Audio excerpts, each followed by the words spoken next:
For today's video nga, araw ng Sunday, sabay-sabay dumating ang aming parcel para sa kanyang school supplies.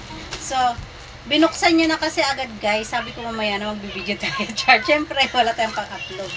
Binuksan niya na. In-orderan ko siya ng bag guys. Ayan. Ayan, ganda siya guys. Tingnan niyo naman. Sa TikTok ko to guys in-order. So halagang 459 pesos. Ayan. Kung gaano siya katibay. Ayan. Matibay talaga siya guys. Kaya inire-recommend ko siya sa inyo guys. Oo.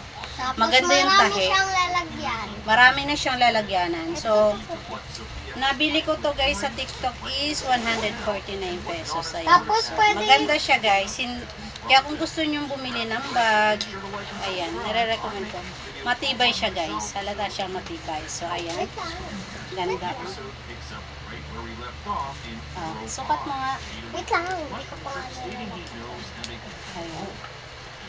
Charan! Diba? Diba? May bag pa naman siya guys, kaso may sira na. So, pamalit-malit niya na lang din yun. Ayan. Diba? Ang ganda. So, and then, pwede oo. And then, balik mo siya sa plastic. Binilihan ko din siya ng medyas. Eto guys, mura na din talaga to. 6 na piraso, 99 pesos. Sabihin nyo na lang na 100 pesos. 6 na piraso yan guys. Pero maganda siya guys. Medyo makapal din yung tela niya yun dito. Ayan.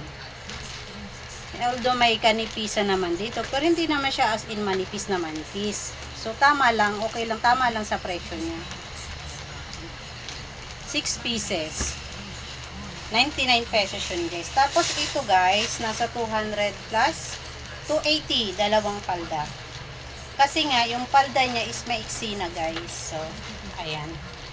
Ayan, medyo mahaba na to guys. Hindi naman ganun kasi katangkaran yung anak ko. So, sakto lang to sa kanya. 70 yung sizes niya na dito. Sa'yo kanak.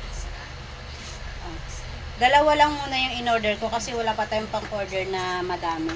So, pwede na ito munang pamalit. So, yung blouse hindi pa siya dumating guys. Sakto lang sa haba. Hanggang ano niya. Kasi grade 5 na siya ngayon. So, so medyo maluwang. Pwede naman yan i-adjust. Ganyan. Diba? Kasi pag nanay tayo para-parahan lang. Para pag tumaba, pwede rin naman tanggalin. So, ayan. Sakto lang yung haba. Hanggang grade 6 niya na to. hanggang grade 7. So, yun lang guys. Bye! Ayan dalawa siya. Same size lang din. Ayan. Notebook na lang yung kulang niya. Sabi ko, bibilang ko siya ng notebook. 8 peraso lang muna. Yun lang kasi may lapis, ballpen na siya dito. Last year pa. So, marami pa siyang ganun. So, notebook na lang.